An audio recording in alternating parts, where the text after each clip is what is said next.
नमस्कार विद्यार्थी मित्रांनो आपलं सर्वांचं या ठिकाणी स्वागत आहे. आपण बघतोय चालू घडामोडी 2026च्या एक्झामसाठी हे सगळं आपलं चाललंय. प्रत्येक महिन्याच्या बेसिक घडामोडी, त्यावरचे सराव पेपर, त्याचे व्हिडिओ लेक्चर्स, लाईव्ह सेशन सगळं मी तुम्हाला अभ्यास कट्टा ॲपवर फ्रीमध्ये देतोय. चालू घडामोडीचं ओके. अभ्यास कट्टा ॲप डाउनलोड करून घ्या. हा लोगो आहे, प्ले स्टोअरला जा, त्या ठिकाणी तुम्हाला सगळं मागच्या 6 महिन्यातलं आणि पुढचं कंटिन्यू मटेरियल भेटत राहील. सुरुवात करूया. आज आपल्यासाठी ऑक्टोबर हा महिना आहे. नोव्हेंबर आणि डिसेंबरचं सुद्धा मी नोट्स तयार करतो आहे. नोव्हेंबरचं झालंय, डिसेंबर आता चालू आहे, त्याची व्हिडिओज येत राहतील. सुरुवात करूया. एक 15 ते 20 अशा घटना ज्या तुम्हाला माहितीच असाव्या. तलाठी भरती, जे उच्च न्यायालय भरती, पशुधन पर्यवेक्षक, कंबाईनचे पेपर, या सगळ्या ठिकाणी तुम्हाला हे कामाला येणार आहे. ग्रामसेवक भरतीला वगैरे. महाराष्ट्रामध्ये state digital court records integration सुरू झालं आहे. कुठे झालंय बघा. उच्च न्यायालय भरतीसाठी किती महत्वाचं आहे तुम्हाला कळेल. जिल्हा आणि तालुका न्यायालयाच्या नोंदी डिजिटल स्वरूपात जोडण्यासाठी आहे. डिजिटली सगळं त्या ठिकाणी खटल्यांची स्थिती असेल, आदेश असेल, तारखा असेल, ऑनलाईन तुम्हाला भेटणार सगळं. वकील आणि नागरिकांसाठी एकसंध असं पोर्टल त्या ठिकाणी असणार आहे. कागदपत्रांचा वेळ आणि खर्च वाचेल, प्रिंटा काढायचं काम नाही. ई कोर्ट्स हा एक प्रकल्प सुरू केला आहे महाराष्ट्र शासनाने, त्याशी संबंधित आहे. न्याय प्रक्रियेतील पारदर्शकता या ठिकाणी वाढणार आहे आणि उच्च न्यायालयाचं मार्गदर्शन त्या अंतर्गत हे होणार आहे. State digital court record integration. High court भरतीसाठी तर हे फारच उपयुक्त आहे आणि इतर सगळ्याच परीक्षांना. पुढे जातोय मी. जागतिक अन्न सुरक्षा निर्देशांक बघा. अन्न सुरक्षा इंटरेस्टिंग. त्याच्यामध्ये भारताची प्रगती मंद आहे. पुरवठा साखळीवरचा ताण आमच्याकडे कायम आहे. म्हणजे जो पुरवठा झाला पाहिजे अन्नाचा तो होत नाहीये. कमी उत्पन्न देशामध्ये कुपोषणामध्ये वाढ झालेली दिसते. म्हणजे जेवढे कमी उत्पन्नाचे देश आहेत त्या ठिकाणी निर्यात निर्बंधांचा अन्य मूल्यावर परिणाम होतोय. बघा, निर्यात निर्बंध म्हणजे आपण जे बघतोय ना, अमेरिका टॅरिफ वगैरे लावतोय तशा पद्धतीचे. FAOचा अहवाल जो आहे स्मार्ट शेतीचा आग्रह धरतोय की शेती स्मार्ट झाली पाहिजे, पारंपरिक नको. जागतिक धान्य उत्पादन जे आहे ती स्थिर आहे. खाद्य सुरक्षा धोरण त्याचं पुनरावलोकन आपण केलं पाहिजे. सगळ्याच देशांनी असं यांचं म्हणणं आहे. गरीब देशांसाठी सहाय्य दिलं गेलं पाहिजे आणि हवामान बदलाचा अन्न परिणाम जो आहे तो दिसतोय. म्हणजे जागतिक तापमान वाढ असेल किंवा इतर गोष्टी. आता जागतिक भूक निर्देशांक जो आहे 2025चा हंगर इंडेक्स आपण ज्याला म्हणतोय, त्या ठिकाणी आपण 102व्या पातळीवर आहे. ओके. गंभीर अशी ही पातळी भारताची आहे. इतर काही अहवालामध्ये ती वेगळी आहे, पण जो आपला हा GH आहे ज्याला आपण एक हे मानतो, अधिकृत मानतो, त्यामध्ये भारताची कंडिशन अवघड आहे. पुढे जागतिक कच्चे तेल त्याच्या बाजारामध्ये पुरवठा आलेला आहे. बघा, कच्चे तेल आपलं माहिती आहे, रशिया, भारत बरंच काही चाललंय. त्यावरून आता अमेरिकेने आणखी 25% आपल्यावरचा टॅरिफ वाढवला आहे. ओके, ते माहीत पाहिजे. आता कालचीच घडामोड आहे. त्यामुळे हे फार महत्वाचं आहे. मध्य पूर्व त्या ठिकाणी ताण आलाय. उत्पादनामुळे घट होते. उत्पादनामध्ये तेलाचा दर हा 90 ते 95 USD एवढा त्या ठिकाणी झालेला आहे. आणि आयातदार जे देश आहेत त्यांच्यावर दडपण येते, कारण की त्यांना तो कुठेतरी ते महाग खरेदी करावं लागेल. ओपेक प्लस उत्पादक धोरण जे आहे ते कडक होत आहे. ओपेक ही आपल्याला माहिती आहे तेल उत्पादक कंट्रींचा तो एक समूह आहे. इंधन महागाई त्या ठिकाणी वाढते. तुम्ही जेव्हा पेट्रोलचे वगैरे भाव वाढतील तेव्हा इतर सगळंच वाढत जाईल. आणि पर्यायी ऊर्जा तयार झाली पाहिजे. आपण ज्याला रिन्युएबल एनर्जीज म्हणतो आहे. सौर ऊर्जा, पवन ऊर्जा किंवा इतर ज्या आहेत त्या ऊर्जेची मागणी या ठिकाणी वाढते. वाहतूक सेक्टरवर याचा परिणाम होतोय आणि जागतिक बाजार जो आहे तो या ठिकाणी अस्थिर या कच्च्या तेलामुळे होण्याची शक्यता आहे. तेल आपल्याला माहिती फार मोठं इफेक्ट करतं. पुढे ग्रीन पोर्ट्स आधुनिकीकरण योजना टप्पा 2 आलेला आहे. ग्रीन पोर्ट्स म्हणजे काय बघा. ग्रीन पोर्ट्समध्ये काय काय येतं. जे बंदरं आहेत ना तिथे हायब्रिड ऊर्जा तिचा वापर वाढतोय. हायब्रिड म्हणजे काय, मिक्सिंग असतं 2-3 गोष्टींचं. मग ऊर्जेमध्ये जहाज उत्सर्जन त्यामधलं मापन जे आहे ते अनिवार्य या ठिकाणी करण्यात येत आहे. माल हाताळणीसाठी ऑटोमेटेड यंत्रणा असणार आहे. आपलं माहिती आहे आता सध्या AI वाढतंय. लॉजिस्टिकचा वेळ हा 20% कमी करणं या योजनेचं हे आहे की कमीत कमी वेळेमध्ये त्या ठिकाणी वाहतूक झाली पाहिजे. बंदर जे आहे त्या ठिकाणचं प्रदूषण घटवलं गेलं पाहिजे. सागरमाला त्या योजनेचं सुद्धा या ठिकाणी संरेखन केलं जातं आणि बंदराची स्पर्धात्मकता वाढली पाहिजे. ते कॉम्पिटिशनमध्ये टिकले पाहिजे. ऑपरेशन खर्च जो आहे त्या ठिकाणचा तो घटवायचा आहे. त्यासाठी ग्रीन पोर्ट्स आधुनिकीकरण योजना आहे. नावातच पोर्ट्स आहे, बंदरा संदर्भातले आहे, तेवढे किमान लक्षात ठेवा. पुढे UN क्लायमेट फायनान्स अहवाल, निधीमध्ये मंद वाढ. बघा आता हा UNचा अहवाल आहे, क्लायमेट फायनान्स म्हटलेला आहे. एन्व्हायरमेंट प्रोग्राम जो आहे युएनचा त्या अंतर्गत या ठिकाणी अहवाल येतोय. जो हवामानाचा निधी आहे का तो वाढत नाहीये पाहिजे तसा. विकसनशील देशांना निधी पुरवठा जो आहे तो मंद होतोय. आपल्याला माहिती आहे की जे विकसित देश आहेत त्यांच्याकडून निधी घ्यायचा, विकसनशील गरीब देशांना द्यायचा.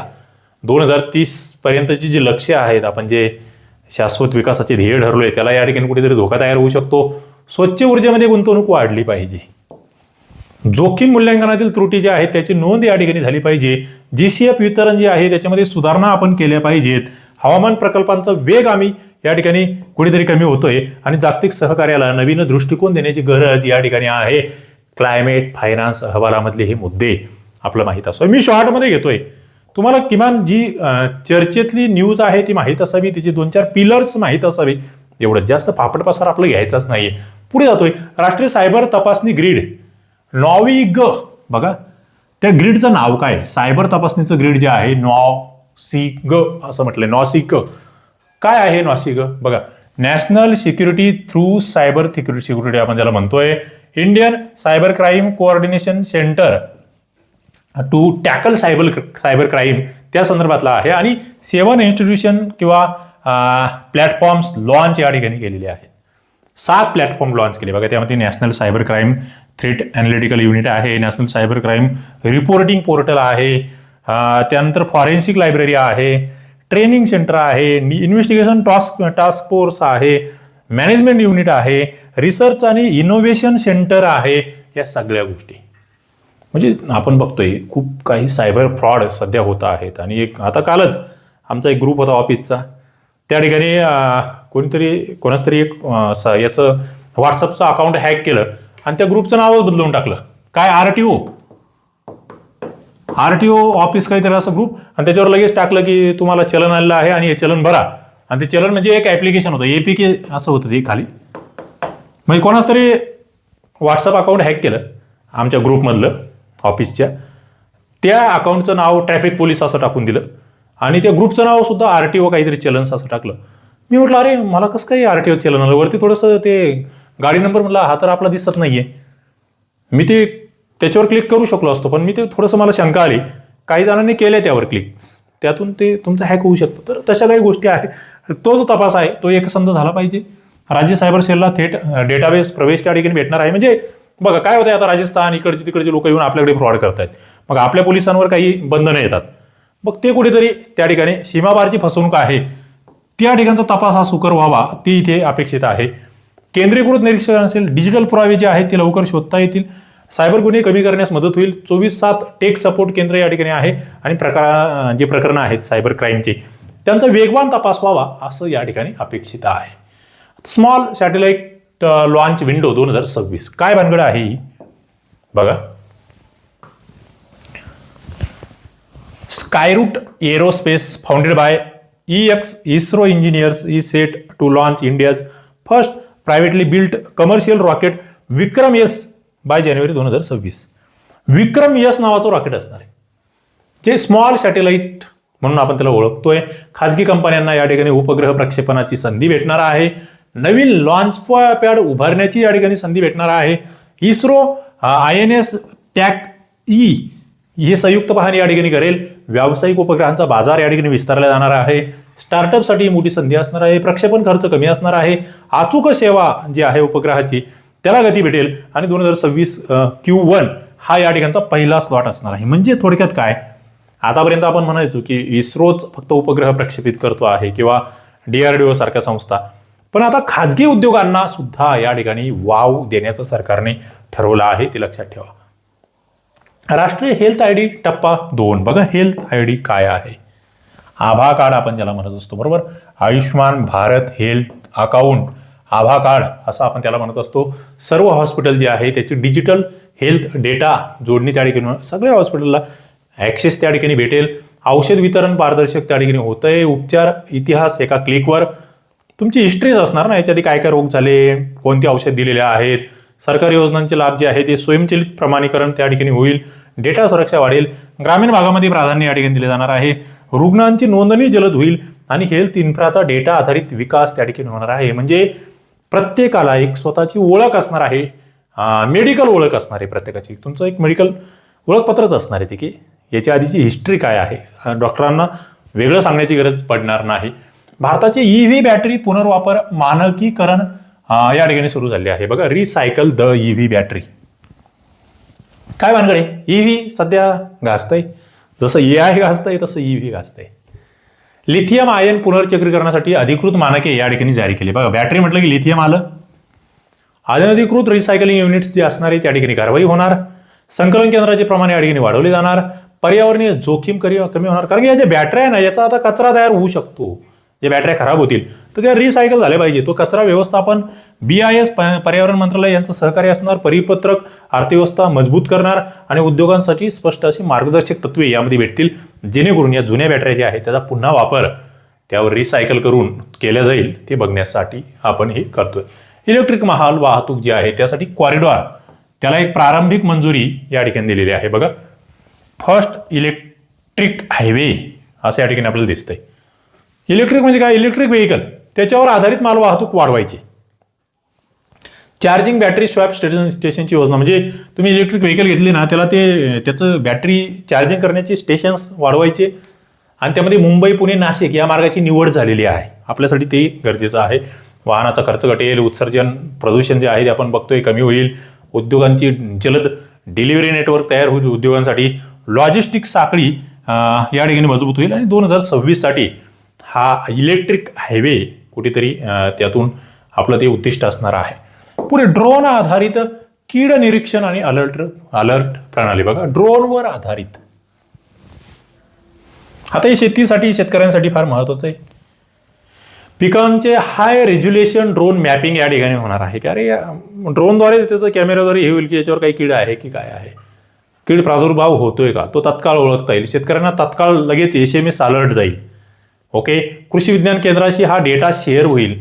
रासायनिक खर्च कमी होईल, कारण की कुठे काही फवारण्याची गरज नाही ना, जे गरजेचं आहे तेच. उत्पादनातलं नुकसान घटू शकतं, निर्णय क्षमता सुधारेल आणि राज्यतंत्र निधी जो आहे त्याचा वापर या ठिकाणी होणार आहे. म्हणजे सरकारमार्फत तो सगळा डेटा जो आहे तो शेतकऱ्यांपर्यंत पोहोचेल, जेणेकरून शेतकऱ्यांना निर्णय घेणं सोपं जाईल.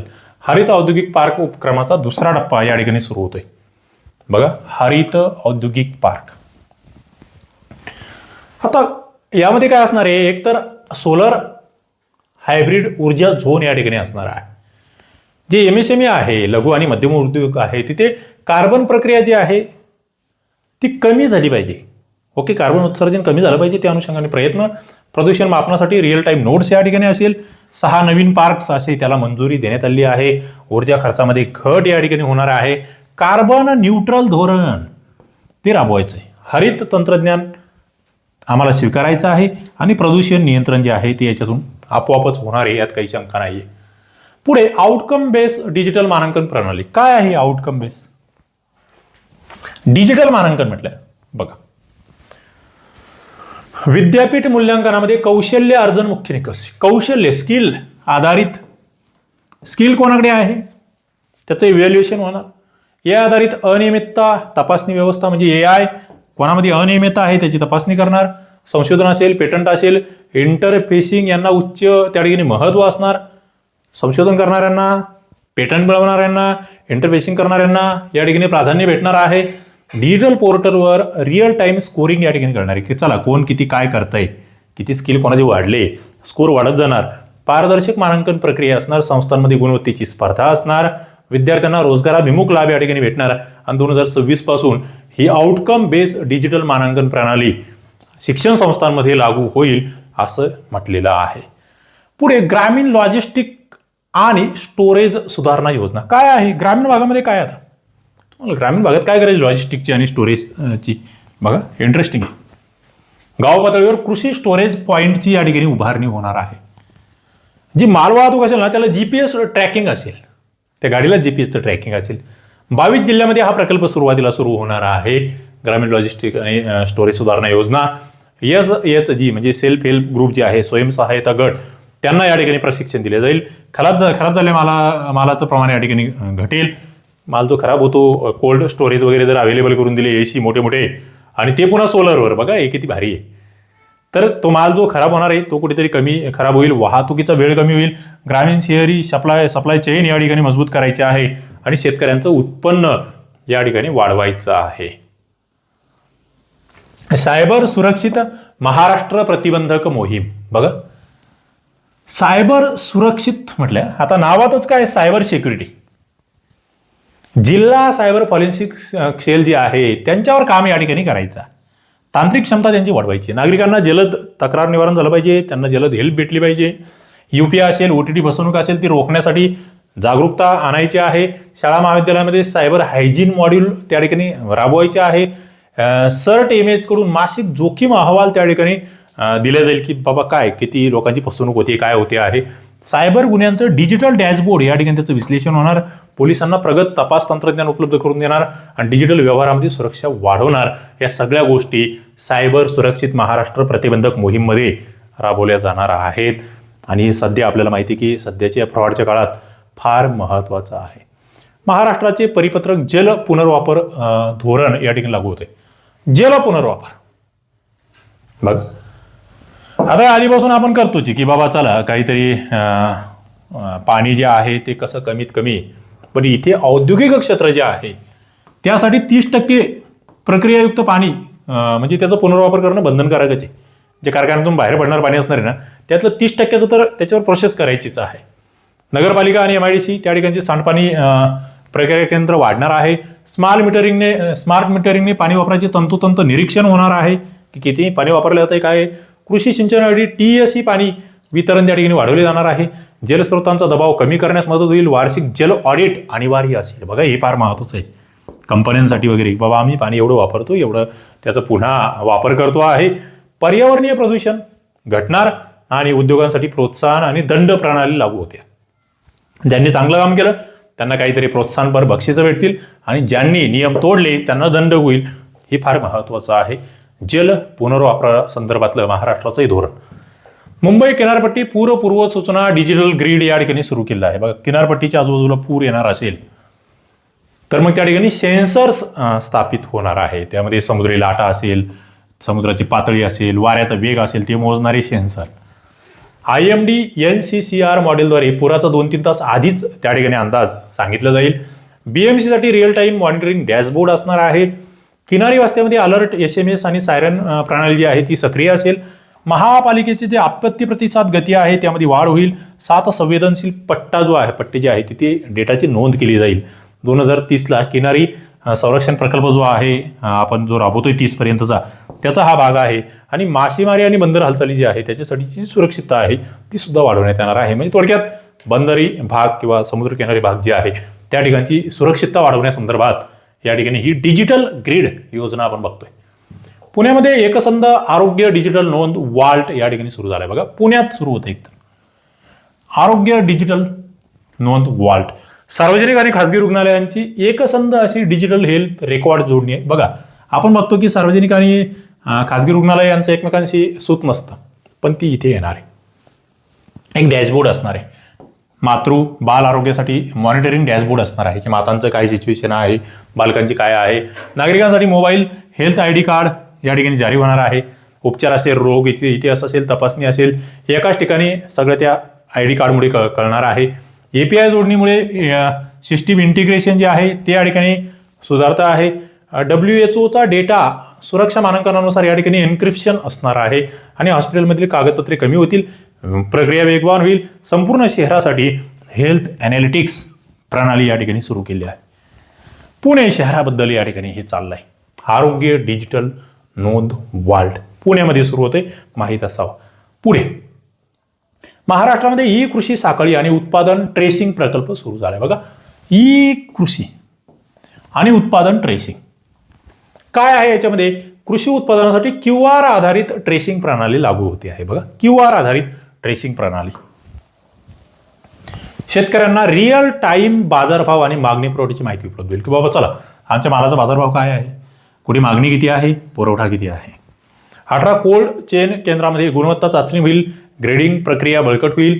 उत्पादनाचे स्रोत, वाहतूक आणि साठवणूक याचं संपूर्णपणे डिजिटल ट्रॅकिंग या ठिकाणी असणार आहे. सगळं ऑनलाईन असेल. मोठ्या बाजारामध्ये कृत्रिम दरवाढ नियंत्रित करण्यासाठी डेटा विश्लेषण होईल की बाबा वरच्यावरच कोणतरी व्यापारी भाव वाढवत आहेत, तसं आता होणार नाही. कृषी विभाग असेल, MIPB असेल यांचं संयुक्त निरीक्षण या ठिकाणी असणार आहे. निर्यात गुणवत्तेचा स्तर या ठिकाणी सुधारण्यास मदत होईल आणि राज्यभर पायलट प्रोजेक्ट पुढे हळूहळू जो आहे हा विस्तारित होणार आहे.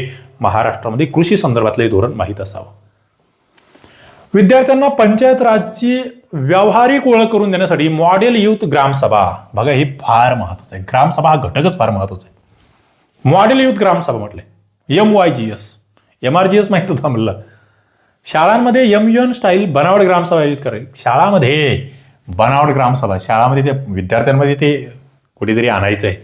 विद्यार्थ्यांना पंचायत राजचं प्रशिक्षण देणे हा याचा उद्देश या ठिकाणी आहे. बघा मॉडेल युथ ग्रामसभा, लोकतंत्र की पाठशाला असं यास म्हटलं गेलंय. दिल्लीला हे खरं म्हणजे लॉन्च झालंय. केंद्र सरकारचा उपक्रम आहे. 9वी ते 12वीच्या विद्यार्थ्यांना ग्रामपंचायतीचं कामकाज, निर्णय प्रक्रिया आणि त्याचं बजेटिंग समजावून देणं, नेतृत्व, सहभाग, लोकशाही मूल्य विद्यार्थ्यांमध्ये विकसित करणे, कशा पद्धतीने चालते ग्रामपंचायत, सरपंच, उपसरपंच, सदस्य, सचिव, ANM, जे अशा सगळ्यांची भूमिका, मग बैठका कशा होतात, समस्या, चर्चा त्या ठिकाणी कशा घडतात, विकास योजना कशा असतात, बजेट कसं असतं, हे सगळं विद्यार्थ्यांमध्ये आलं पाहिजे. पहिला टप्पा महाराष्ट्रातून सुरू होतोय, कर्नाटकमधून सुरू होतोय. ओके, इंटरेस्टिंग आणि महत्वाचं आहे. मग त्यामध्ये JNVs, EMRS, झडपीच्या स्कूल ज्या आहेत त्या ठिकाणी असं निवडले जातील आणि तिथे हा उपक्रम सुरुवातीला हे सुरू करणार आहेत. आणि मला वाटतं निश्चितपणे याचा फायदा विद्यार्थ्यांमध्ये एक जागरूकता आणण्यासाठी होणार आहे. बघा अभ्यासकर्ता ॲप्लिकेशनवर तुम्हाला MPSC, तलाठी भरती, ग्रामसेवक भरती, न्यायालय भरती सगळ्यांचे बॅचेस चालू आहेत. तुम्ही जॉईन करू शकतात. काही अडचण असेल हा नंबर तुम्हाला दिसतोय, त्या ठिकाणी कॉन्टॅक्ट करू शकता. धन्यवाद.